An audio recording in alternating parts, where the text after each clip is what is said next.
पंजा मिला करके देखो। इके कहला हम ना कहिला, हमने बिरहा गावत हई। भर नींद सुतल जात हो, खेत गोरात हो, खलिहान गोरात हो, घर द्वार गोरात हो।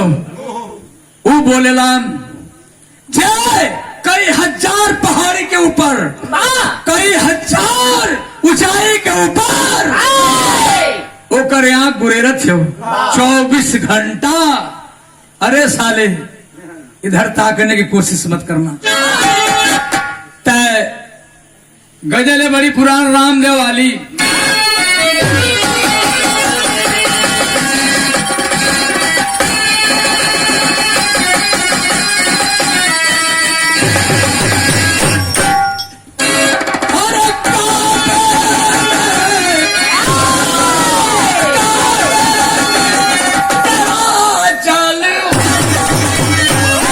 काशी में न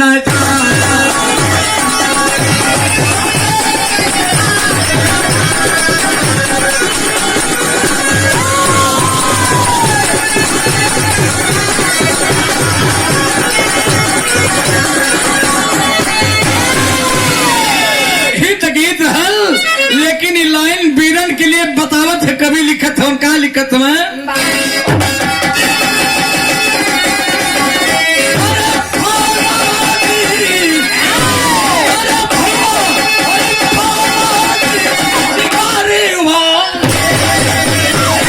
मरने से नहीं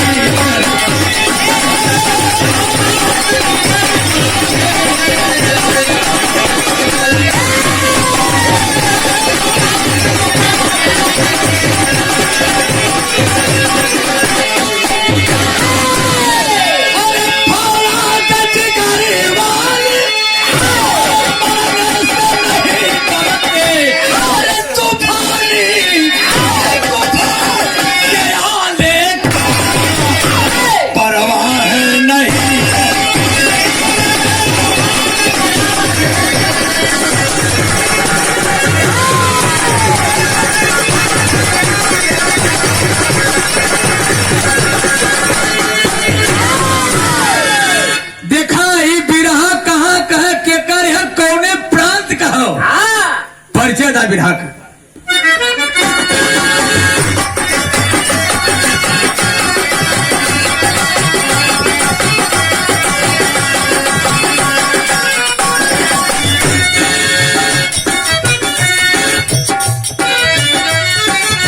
वतन का फौजी अपना फर्ज जब निभाता है, वतन का फौजी अपना फर्ज जब निभाता है, पाकर खून मौत वाली दुल्हन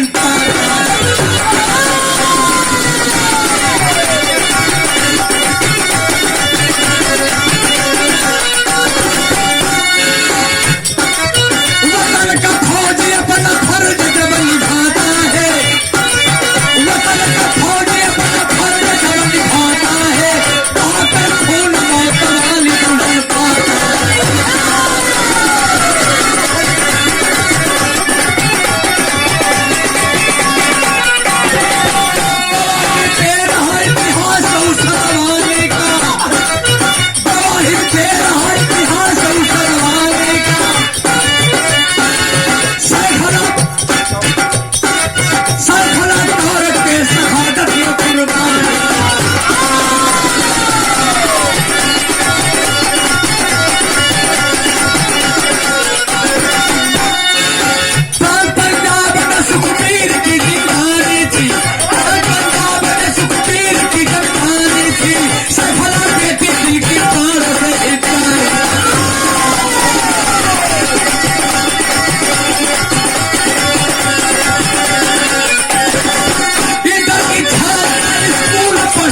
से समझा के कोशिश कर ली काहे से कि हम लाख चिल्लाई आप लोग का अगर दिमाग ना लगी तो कोनो मतलब ना मिली।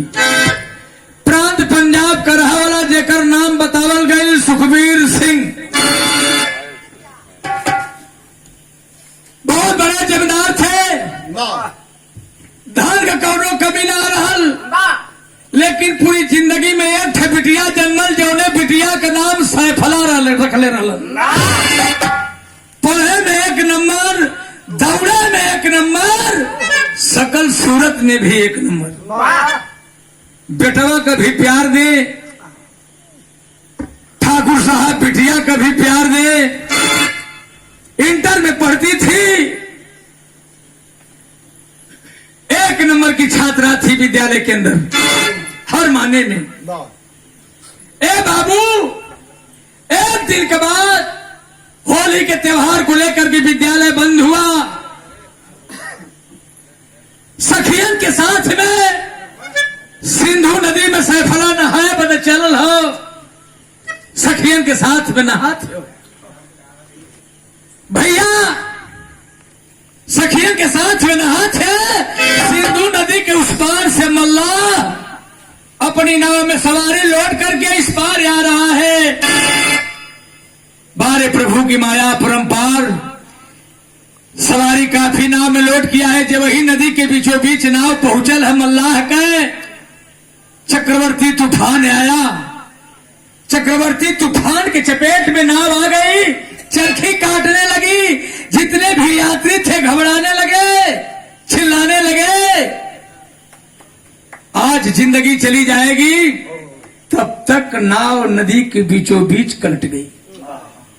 कुछ लोग तो बाबू छरक के नदी के पानी में तैरने लगलन, कुछ लोग नाव के नीचे दब गईलन। बचाओ बचाओ का आवाज आवत हो। सैफला बिटिया बाबू सुखबीर सिंह का एकलौती बेटी दुपट्टा जब हाथ में ले रस लड़की नदी में छलांग लगावे की कोशिश करत है। दो चार ठोकर सखी सहेली ओके पकड़ ली, रे पगली पगला गेली कारे, वो तब मरता तब मर बदे काहे के जात है। आवाज देती है, रे सखी जवनिया कौने काम कर, मानल ना, छटक के दुपट्टा लेके नदी में कूद गई। जब कूद गई तो यही तरह दुपट्टवा फेंका, जे तैरा था दुपट्टवा पकड़ाए दे और तैराक तरह भी कई खींच के लिया के नदी किनारे लगाए दी। 10-15 लोगन के यही तरह मर्द मेहरारू के बचा के नदी के किनारे लेटा दहलस। शरीर थक गए, वो हाफत है बैठ के 10 मिनट का समय बीतल। बड़ी खूबसूरत एक औरत थी जिसका नाम विराह के अंदर पत्रिका से मिला था, उसका नाम था अमृत सिंह कौर।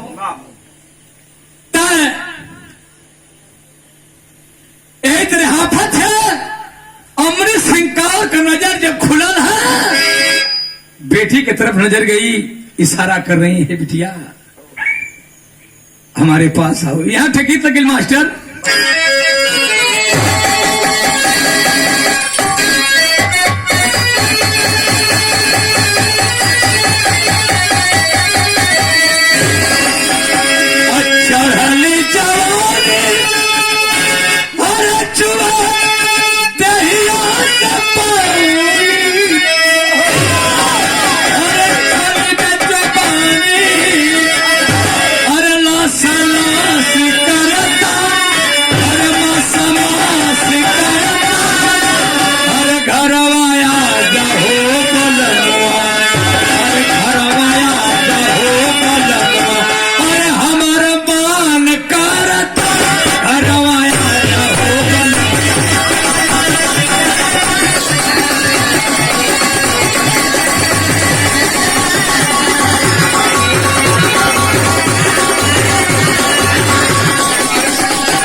लेकिन कहना है कभी कहना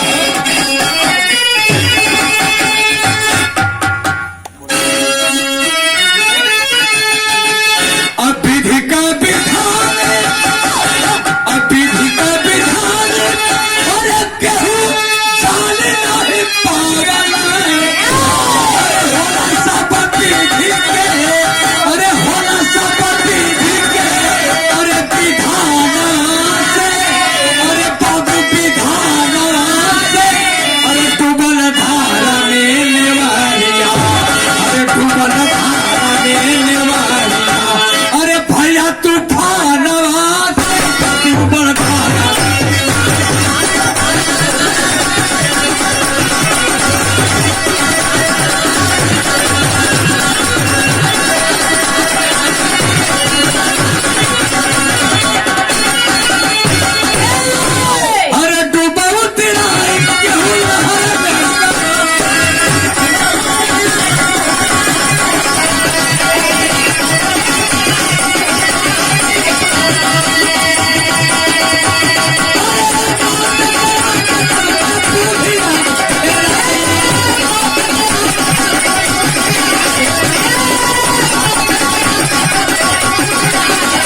लड़की आके बगल में खड़ा हो गई, कलश की माँ, माँ क्यों बुला रही है माँ? अरे बेटी तो अपना परिचय बता दे रही बिटिया, नाम क्या है? कलश की माँ, मेरा नाम तो सैफला है। कहाँ की रहने वाली है रे बेटी? कलश की माँ, सुखवीर सिंह की बेटी हूं। भैया भैया नाम और पता बकायदे, डायरी तो नहीं थी, पेन तो नहीं थी, लेकिन अपने दिमाग में लड़की अमृत सिंह का और नोट कर लेती है। अली ने घरे जब घरे अली, दिल दिमाग जब शांत भल, फोन उठौली, जब फोनवा उठौली अमृत सिंह का तो फोन लगावा थी, फोन कहाँ गया? यहाँ बतावत हो।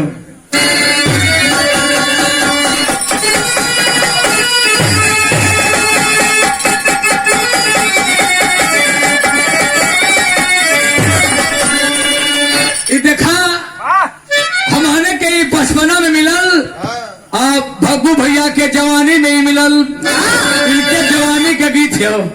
कैसे भैया हो?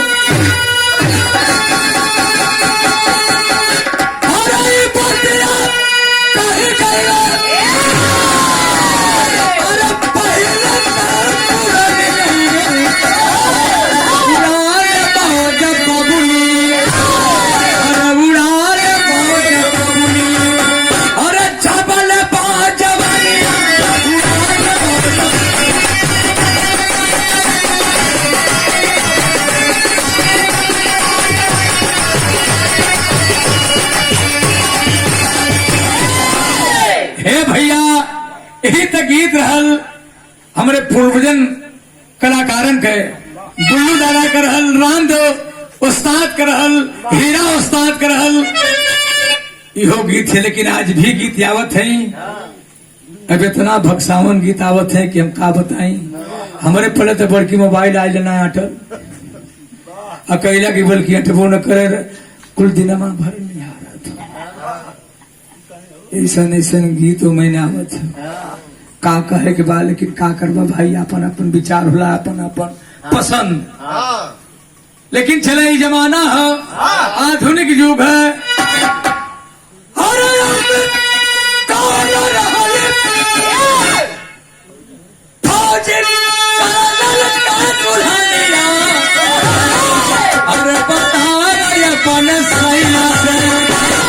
अरे भैया बता अपन सैया से, अरे रोई रोई के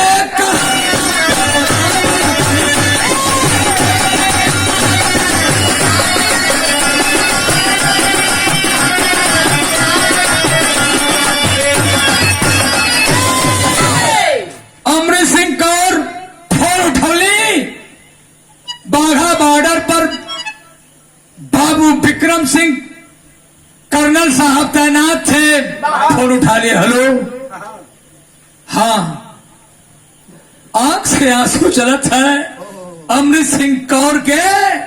खल की सैया साहब 4-6 दिन का छुट्टी लेके तू घरे चले आवा।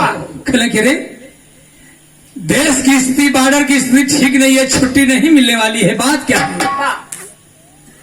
दुश्मन सीने पर चढ़े हैं, छुट्टी नहीं मिल रही है। एक बात कह ली कि सैया हम तो के भर नजर देखना चाहती हो सैया, हर मौत के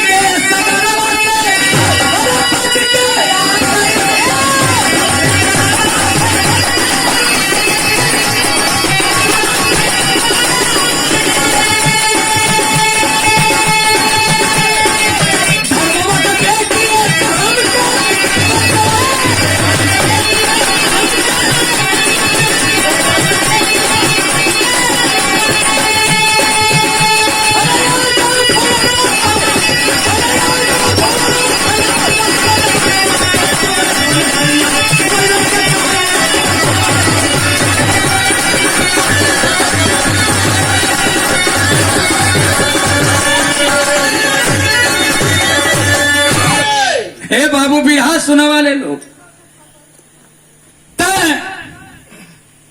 कल सैया छुट्टी लेके घरे चले आवा। कले अरे बॉर्डर की स्थिति ठीक ना, हम आ ना पाई। कल की सैया हमके नई जिंदगी मिले ले, हम सोचत है साहब की आपके हम भर नजर एक बार देख ले। कहले कि सैया सिंधु नदी नाव हादसा में अगर सैफला बेटी न होती हमके आप ना पूता।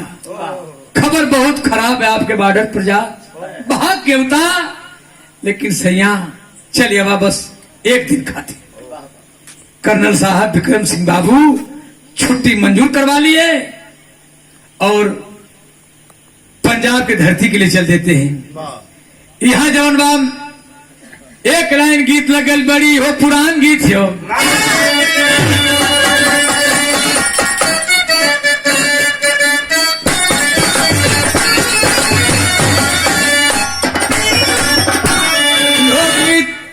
हमारे भगू भैया उस्ताद के जवानी का गीत है, हमारे बचपना का गीत है। हर जवन मजा जवन मजा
सिंह चल दिए।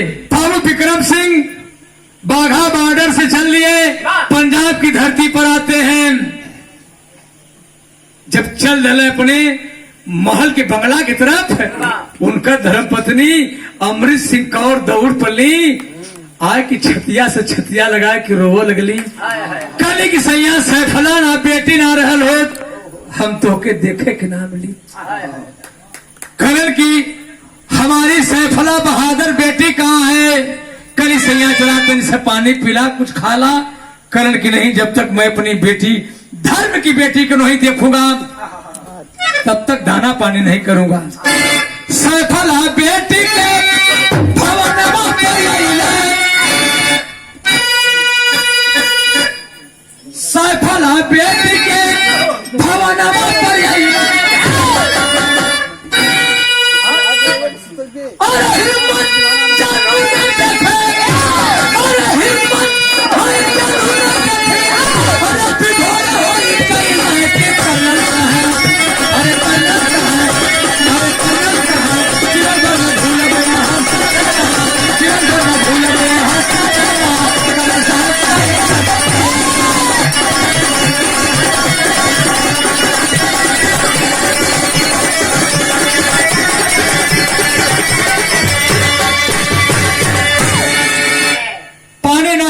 खाना नहीं खिलन। बाबू विक्रम साहब गुरदासपुर गांव के लिए चल दिए, सैफला बेटी के घर की तरफ चल दिए।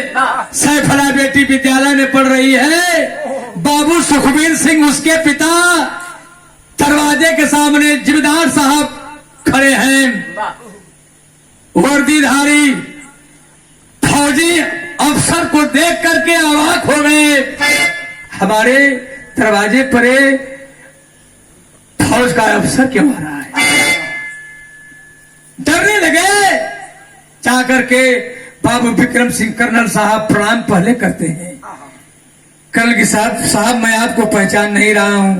पूरी कहानी बताए। मैं आपके बेटी सैफला से मिलने आया हूँ। बेटी तो विद्यालय में है, चाहिए उसको लाइए।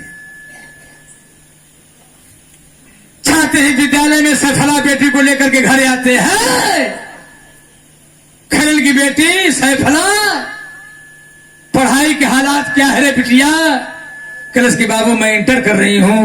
अच्छा ये बेटी बता, पढ़ाई करने के बाद तू करना क्या चाहती है? भुटवा कोरिता के, बेल्टवा कोरिता के, स्टार कोरिता के, टोपी कोरिता के, कहे जवाब का दी समझ ना आवत, जवाब का दी। लेकिन देखत देखत एक ठे बात बोल गई, यहाँ ठे गीत लगी।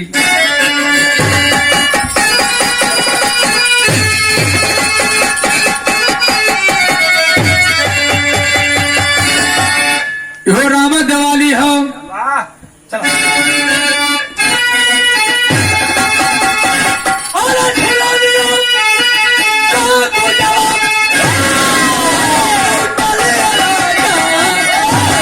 चमनिया में बड़िया छोट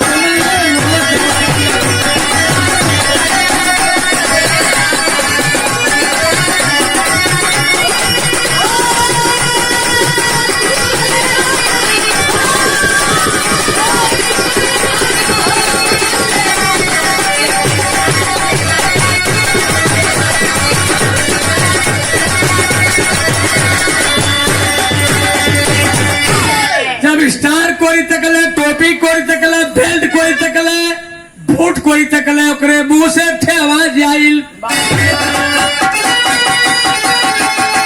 अरे दुश्मन के छाती पर झंडा उड़े पाए, सपनवा हमार हम फौजी आगे।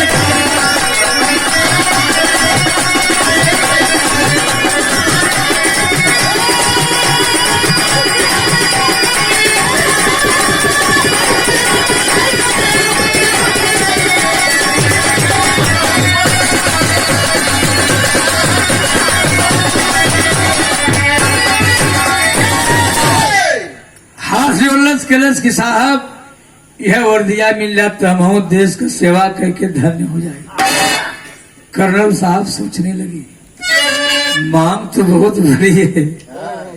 बारे बाबू विक्रम सिंह कर्नल साहब यार फर्ज का कर्नल है, तैयारी करो। बाबूजी, बाबू विक्रम साहब एयरफोर्स की बेटी सैफला को कोचिंग लगवा दिए, अपने ड्यूटी पर गए। बोले बेटी 6वीं भर्ती आएगी, फॉर्म भर देना और मुझे फोन कर देना। रे बेटी यार फर्ज का कर्नल है, तैयारी करो ले। अरे फॉर्म में जाके परीक्षा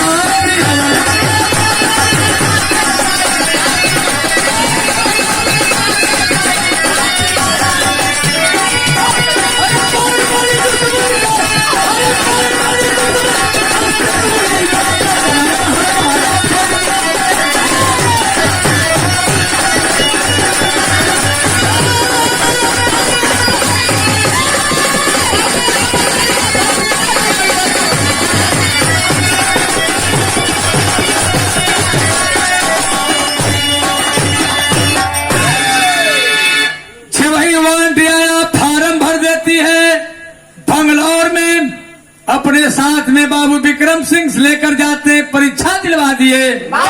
एयरफोर्स की परीक्षा पास कर गई सैफला बेटी।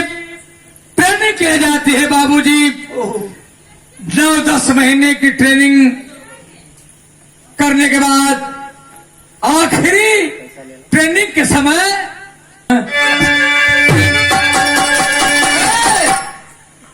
यानी जब अंतरिम ट्रेनिंग भइल, तिरंगा झंडा के नीचे बेटी खड़ा भइल हो। सैफला जब खड़ा भइल अपने कंपनी कमांडर के सामने मरे जिए के कसम खइलस। झंडा तले के नीचे मरने जीने की कसम खाती है। 1 महीना का छुट्टी होके मिलल।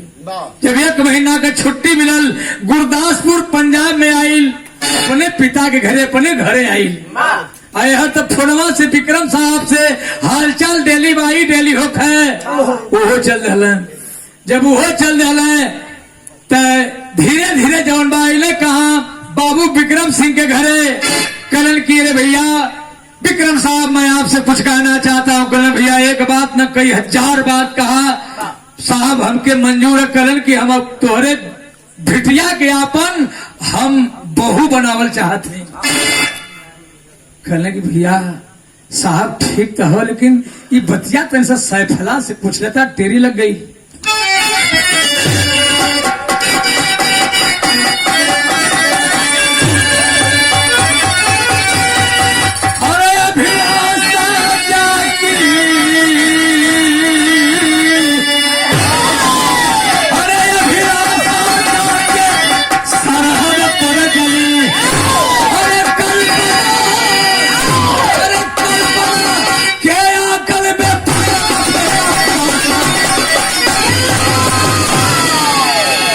अभिलाषा जाके सरहद पर जली कल्पना के आंगन में बसंत फेंका पासा।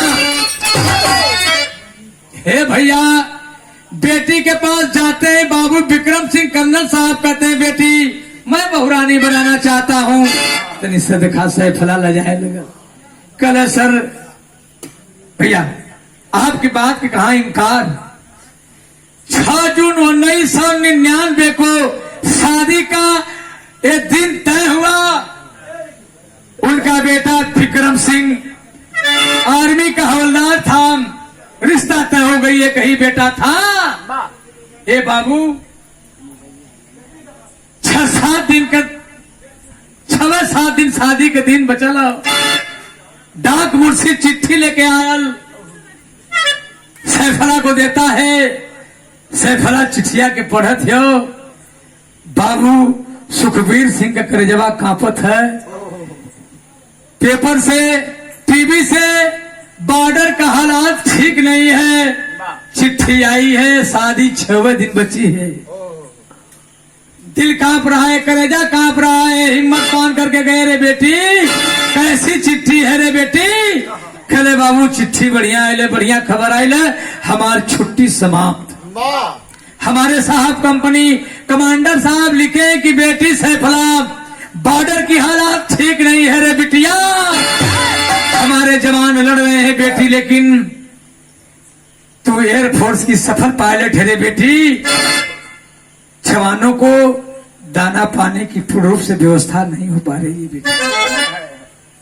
चलिए बेटी। बाबू सुखबीर सिंह रो लगलन पगली 6 दिन के बाद तनी सबस 6 दिन में देख हिताई में मिताई में नताई में न्योता पहुंचा गई बा हर व्यवस्था हो गई रे बेटी। चले बाबू शादी असो न होई पर ले होई परियार ले होई नहीं होबे ना करी। बाबू जब वैली घरवा हम झंडवा के नीचे सब कसम खेली कि मर जाऊंगी लेकिन कदम पीछे नहीं हटाऊंगी। रोड़ा लगलन यहाँ के गीत लग गई।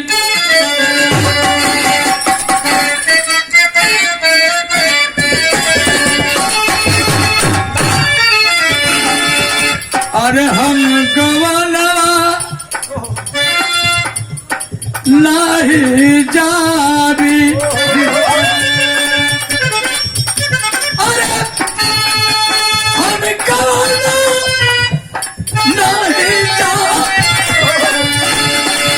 नहीं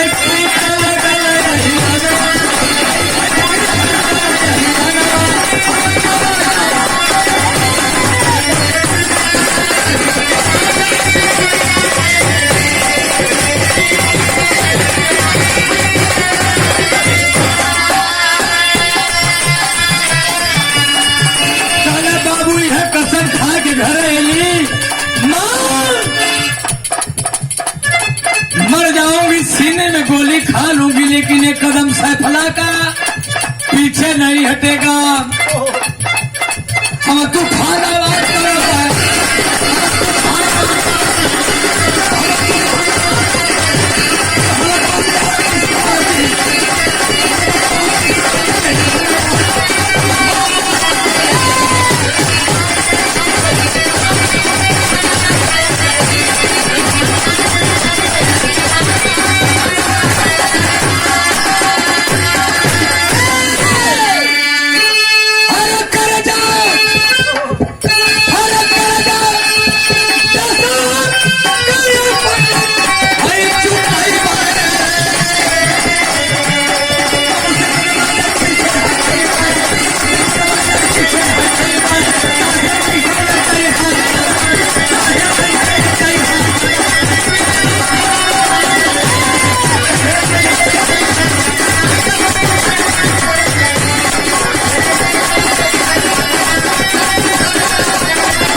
प्रधान जी बोरिया बिस्तर सैफला बनलस, कलश कदम पीछे ना हटी, बाबू जात है शादी हुई या ना हुई। शादी का हो, देश की मर्यादा की बात है। बोरिया बिस्तर बनलस, पहुंचल जम्मू कश्मीर अपने प्लाटून में, शूट मारती है कंपनी कमांडर को। सर आदेश, भैया भैया भैया मंच पे बात ना, सर आदेश, खले की बेटी हवाई जहाज में नौजवानों की भोजन और पीने का पानी लोड है रे बेटी, घाटी में जाकर के गिरा दो रे बिटिया। बाबूजी जहाज को लेकर के उड़ती है, वही बॉर्डर पर जहाज पहुंचती है, घाटी को क्रॉस करती है। पाकिस्तानी अपनी निगाहें सैफला की जहाज पर लड़ाते हैं। ये इंडियन जहाज है, खतरा हो सकता है। निशाना बनाने लगे पापी, जहाज बॉर्डर पर मिला रही सैफला की, देख रही है खतरा होने वाला है। लगावा, अरे गोली, अरे गोली, अरे गोली,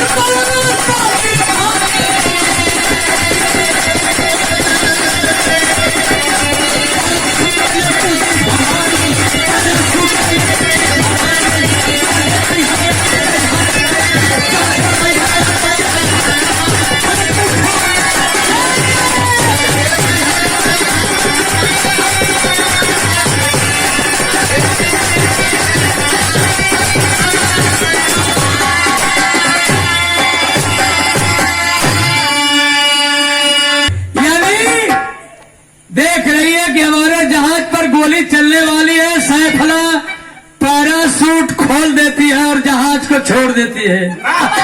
जहाज गई पाकिस्तान में, जहाज को छोड़ देती है। बारे बेटी, बहादुर बेटी सैफला।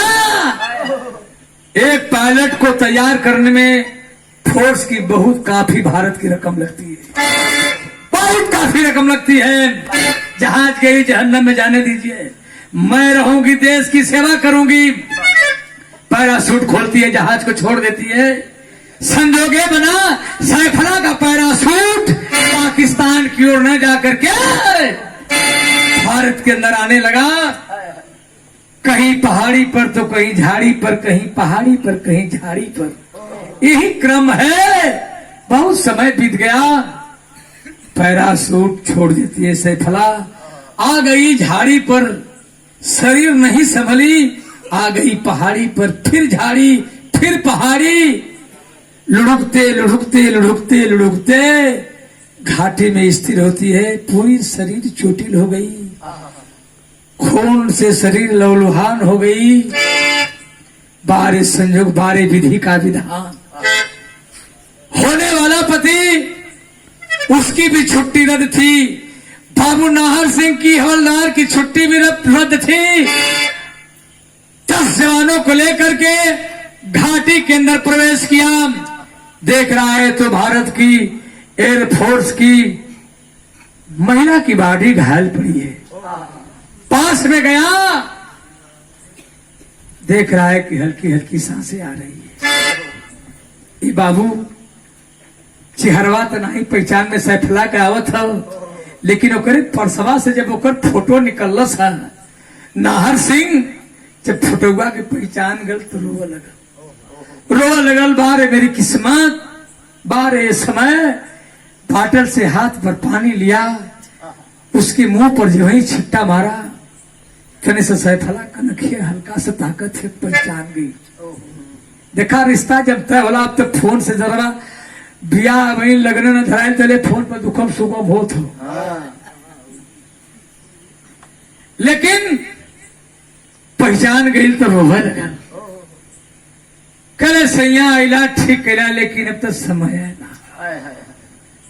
रोवत है, कल की सैया छाए के तो हम अब जैबे करब, कोई रोक ना पाई। लेकिन सैया ये मन के शांति ना मिली। नितवा एक ठे काम के देता, का कहते हो मास्टर?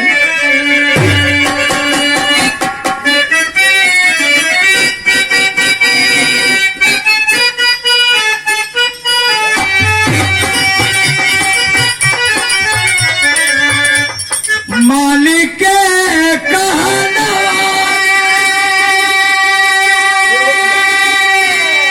ए ओ पिया संगुरा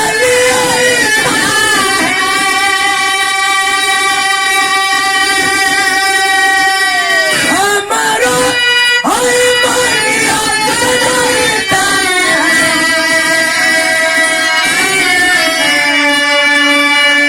ए ओ पिया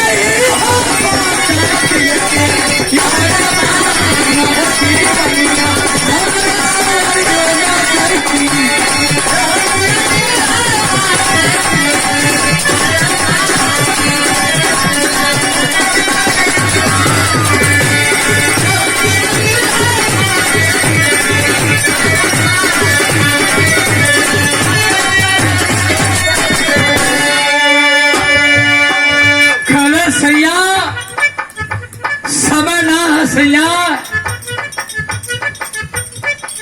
खाली बस हमारे मंगिया के तू खाली भर दसैया खाली मंगिया के भर दा हम सुहागिन होके जाई सैया हम सुहागिन होके जाई खाली बस मंगिया के भर दा सैया। नाहर सिंह हवलदार सोचने लगा इस घाटी में मैं सिंदूर कहां से पाऊंगा। एक सिपाही नौजवान इशारा किया, अरे हवलदार साहब आपकी अंगूठे में सिंदूर भरा है। इशारा किया कि राइफल के संगीन पर अपना अंगूठा दागिए दबाइए, जो वही ब्लड आएगा होने वाली धर्म पत्नी को आप सुहागिन बना दीजिए। बाबूजी वही नौजवान किया, वही सिंदूरदान केलन है,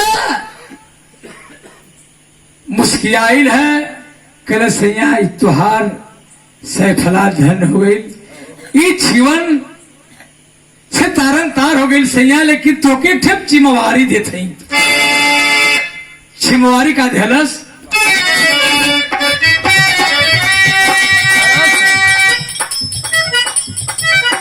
बाल के कफनवा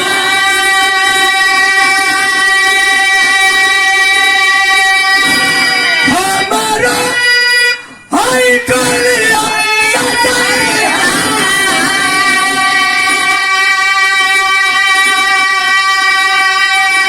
अपने घर में आई बाबू के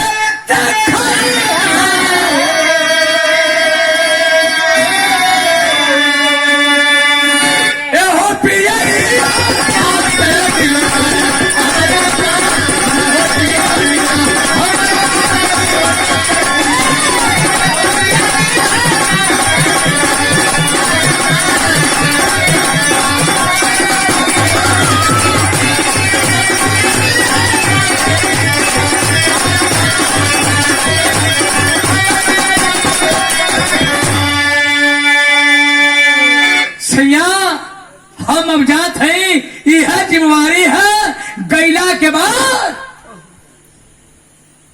माथे सेहरा बदिया हमार जनाजा उठैया ले जाए कि हमारे ससुर के कह दिया कि बाबू तुहार बहू देश के काम में आ गई, यह संदेश दे दिया और ऐसे पैसे हम तो आपकी जिम्मेवारी ना देते छोड़ देती है।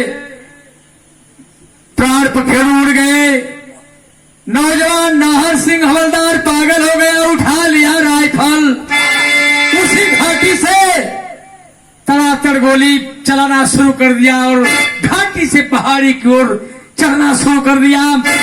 10 जवानों की टोली सजी है, लेकिन जोश में नौजवान होश खो दिया। चला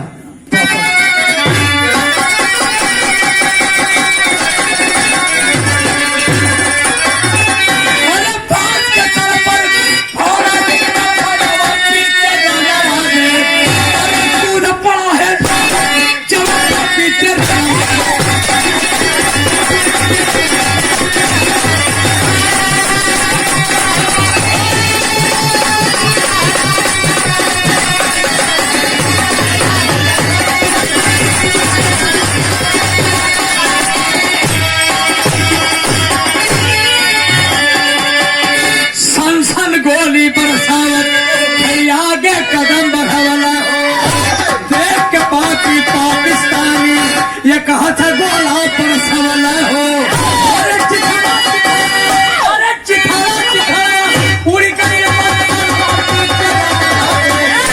कौन पड़ा है जवान पीछे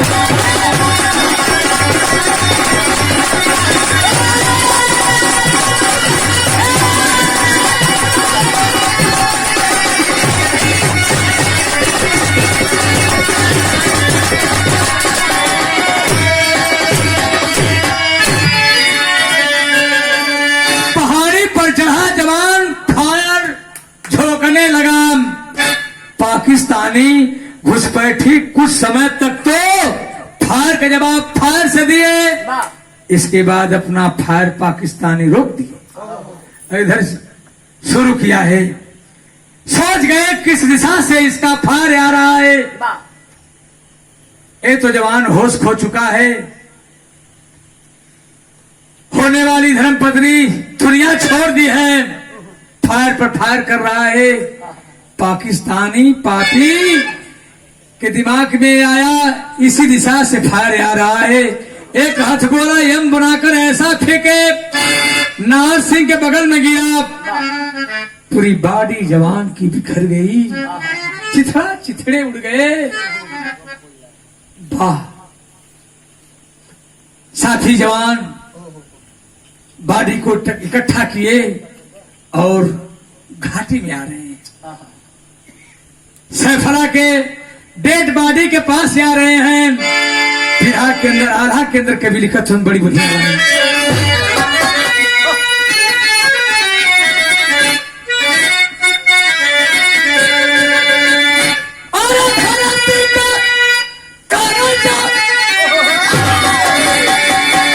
उतार खातिर जाग में हर केहू दुनिया में ले लाया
ताबूत से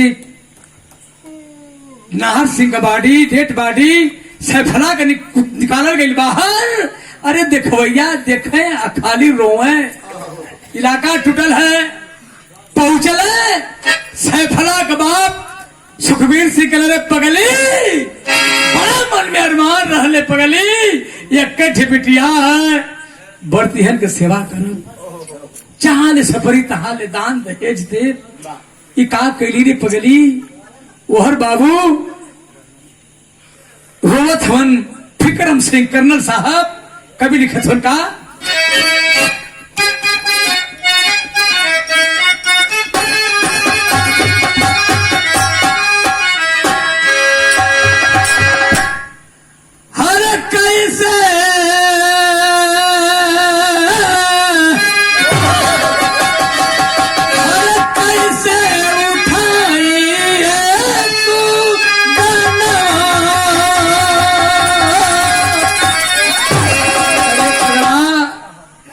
कैसे हम कान्ही पर धुकी उठाई रे, बहुत मोटा गिल हुए रे।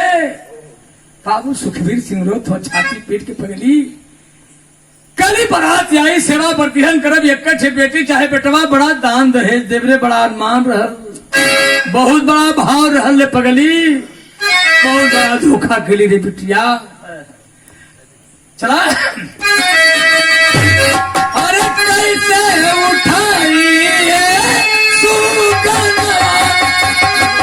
कनिया के ऊपरा,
कथुन बेटा कंधा फाटत रे पगला, कंधा फाटत हो। बाबू सुखबीर सिंह कथुन पगली कहली न, रुक जो 6 दिन का तो बात है, क्या करे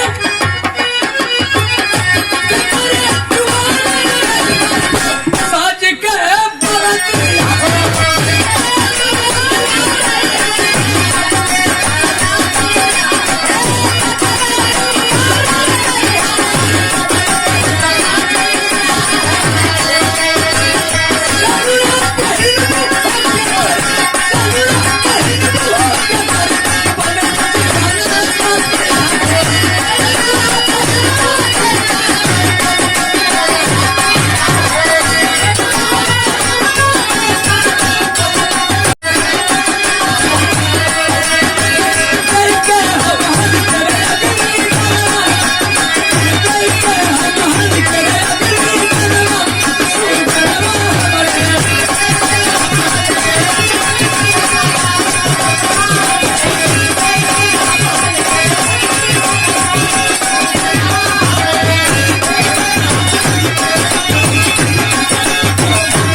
भैया दोनों के लाश सिंधु नदी पंजाब, सिंधु नदी शमशान घाट पर पहुंचल है।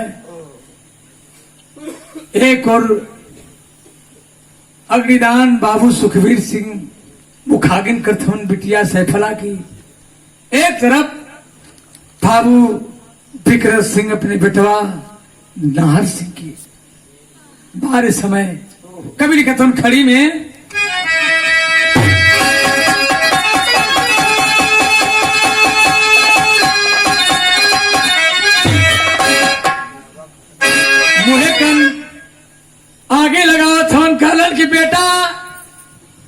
तोरा गैला के बहुत तकलीफ ना रे बेटा।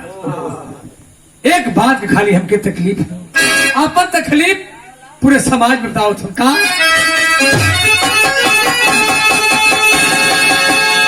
हरे दुख न होता हरि पता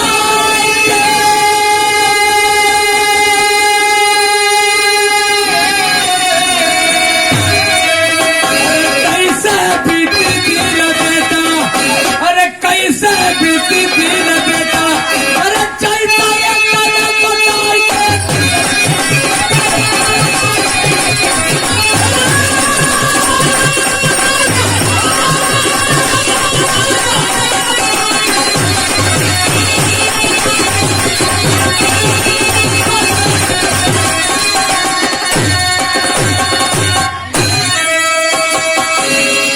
माननीय मुलायम सिंह, एक जमाना था जवान शहीद होता था बॉर्डर पर, कोई भी बॉर्डर हो सालों साल लग जाता था उसकी टोपी और बोरिया बिस्तर आने में।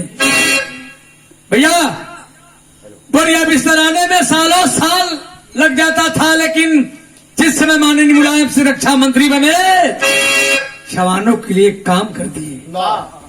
चाहे किसी मौत का कोई भी कारण हो, चाहे हार्ट अटैक हो, चाहे सीमा पर शहीद हो, चाहे कोई बीमारी से जवान मर जाए, हर जवानों की डेट बॉडी उसके परिवार में पहुंचेगी, सम्मान के साथ पहुंचे। माननीय मुलायम सिंह धीरा जवाब बधाए, माननीय मुलायम सिंह धीरा जवाब बधाए, दोनों परिवार के हई करे जवाब लगाए। माननीय मुलायम सिंह धीरा जवाब बधाए, दोनों परिवार के हई करे जवाब लगाए। अरे पत्थरे पकड़े बेटा, अरे पत्थरे पकड़े बेटा, पियता हई लिखाई के।